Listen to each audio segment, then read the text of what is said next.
রাসূলুল্লাহ সাল্লাল্লাহু আলাইহি সাল্লাম বলেন, আন্নাল্লাহ জাআলা হাক্কা আলা লিসানি উমর ওয়া কলবি, আল্লাহ পাক রব্বুল আলামিন সত্যটাকে উমরের জবানে, উমরের কলবের মধ্যে আল্লাহ প্রতিষ্ঠা করেছেন, সত্য হককে।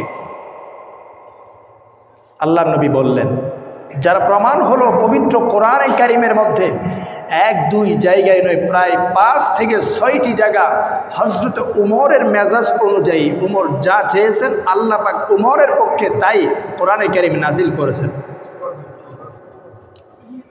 মক্কা বিজয় হলো, আল্লাহর নবী মাকাম ইব্রাহিমের পাশে দাঁড়িয়ে আছে।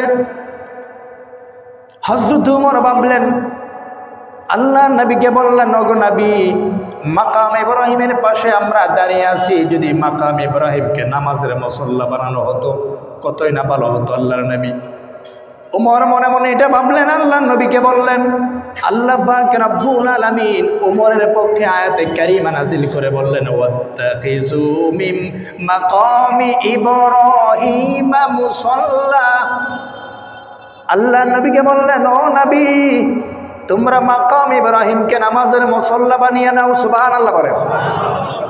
মক্কা বিজয় হলো, 70 জনকে মুসলমান বন্দী, 70 জন বন্দী ধরে নিয়ে আসলো। বন্দীদের ব্যাপারে কি করা হবে, কি আচরণ তাদের সাথে করা হবে, পরস্পরে পরামর্শ ডাকলো। পরামর্শের মধ্যে আবু বকর রাদিয়াল্লাহু তাআলা আনহু, হযরত ওমর রাদিয়াল্লাহু তাআলা আনহু ছিল। আবু বকরকে জিজ্ঞাসা করা হলো, হে আবু বকর, বন্দীদের ব্যাপারে কি করা হবে? সাইয়েদনা আবু বকর আরফাকুন নাস, অত্যন্ত দয়ালু মানুষ ছিল। হযরত আবু বকর বলল, ইয়া রাসূলুল্লাহ, যেহেতু এখন আমাদের অর্থনৈতিক মন্দা চলতেছে, অর্থনৈতিকভাবে আমরা সংকটে আছি, এজন্য আর যারা বন্দী হয়েছে তারা আমাদেরই আত্মীয় স্বজন, এজন্য অর্থনৈতিক মুক্তিপণ নিয়ে বন্দীদেরকে ছেড়ে দিলে আমার কাছে মনে হয় ভালো হবে। হযরত ওমরের কাছে জিজ্ঞেস করা হলো, হে ওমর, তোমার কি পরামর্শ এই মুহূর্তে বন্দীদের ব্যাপারে?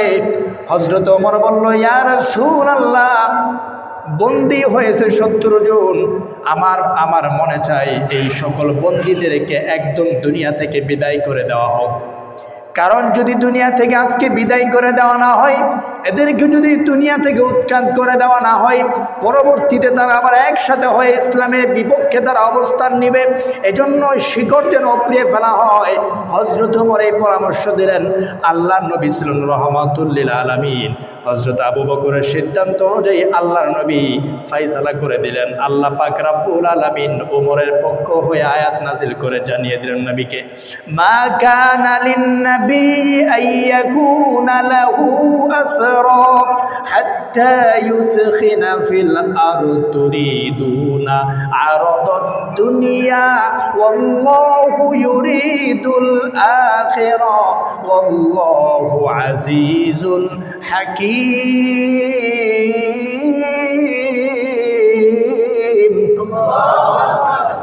আল্লাহ পাক উমরের পক্ষ হয়ে আয়াত নাজিল করে রাসূলকে জানিয়ে দিলেন, ইয়া নবী, নবীদের জন্য উচিত নয় তারা বন্দীদের ব্যাপারে বন্দীদেরকে নিজের কাছে রেখে দিবে যতক্ষণ পর্যন্ত না ব্যাপক রক্তপাত না ঘটবে। তোমরা পার্থিব সম্পত্তি চাচ্ছ, পার্থিব কিছু তোমরা চাচ্ছ, কিন্তু আল্লাহ পাকের কাছে যা আছে সেটাই উত্তম। জানিয়ে দিলেন আল্লাহ নবীকে যে ওমরের সিদ্ধান্তটাই সঠিক সিদ্ধান্ত ছিল, ওমরে যে সিদ্ধান্ত নিয়েছে সেটাই আমি আল্লাহর সিদ্ধান্ত। সুবহানাল্লাহ। মুনাফিক নেতা আব্দুল্লাহ ইবনে উবাই ইবনে সালুল মারা গেল। ইসলামের দুশ্মন মুনাফিক নেতা মারা যাওয়ার পর মুনাফিক নেতা আব্দুল্লাহ ইবনে উবাই ইবনে সালুলের ছেলে আব্দুল্লাহ রাসূলের দরবারে সে কালিমা পড়ে আগেই মুসলমান হয়ে গিয়েছিল। তো ছেলে রাসূলের সাহাবী, বাপ হলো মুনাফিক নেতা। মারা যাওয়ার পর আল্লাহ নবীর কাছে এসে বলল, ইয়া রাসূলুল্লাহ, আমার বাবা তো মুনাফিক ছিল, ইসলামের অনেক দুশমনি করেছে, এখন মারা গিয়েছে। ইয়া রাসূলুল্লাহ, আপনি যদি জানাজায় পড়ায় দিতেন তাহলে একটু ভালো হতো। আল্লাহ নবী নরম দিলের মানুষ, যায় জানাজার পড়িয়ে দিলেন। কিন্তু ওমরের মনে মনে ছিল না, ইয়া রাসূলুল্লাহ আপনি মুনাফিকের জানাজায় অংশগ্রহণ করবেন না, অনেক দুশমনি করেছে ইসলামের, অনেক ক্ষতি করেছে, আব্দুল্লাহ ইবনে উবাই ইবনে সালুলের জানাজায় আপনি যেন না রাসূল। কিন্তু রাসূলুল্লাহ জানাজা নামাজ পড়িয়ে দিয়ে আসলেন।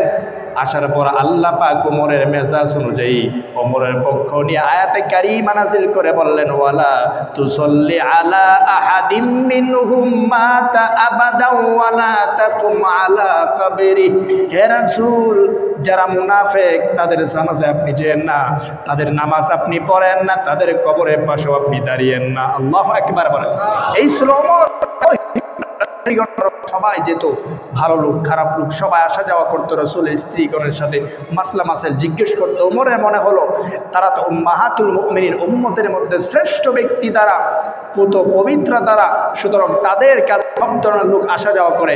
ওমরের এটা পছন্দ হলো না। রাসূলকে বললেন, ইয়া রাসূলুল্লাহ তাদেরকে যদি একটু পর্দার আদেশ করতেন, সব ধরনের লোক যেন তাদের কাছে না যেতে পারে এমন একটা আদেশ যদি আপনি তাদেরকে করতেন।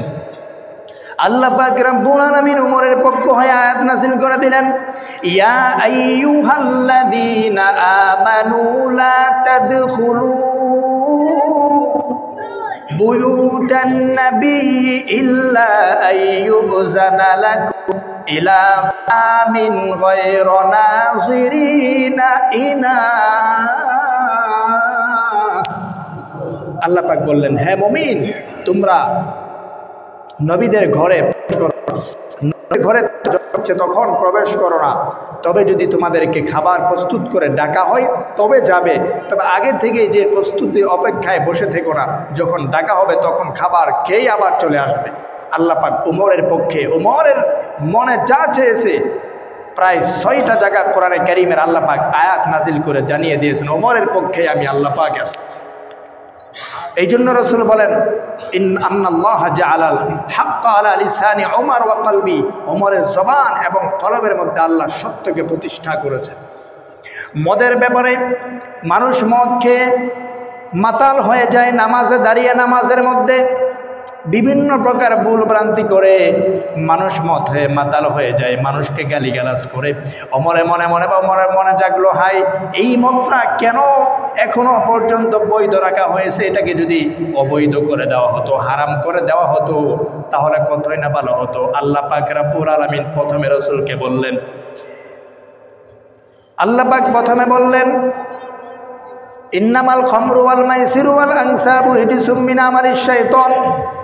আয়াত নাযিল করে জানিয়ে দিলেন, হে আল্লাহর নবী, এই মদ জুয়া এগুলো হারাম, এগুলো থেকে তোমরা মুসলমান বিরত থাকো।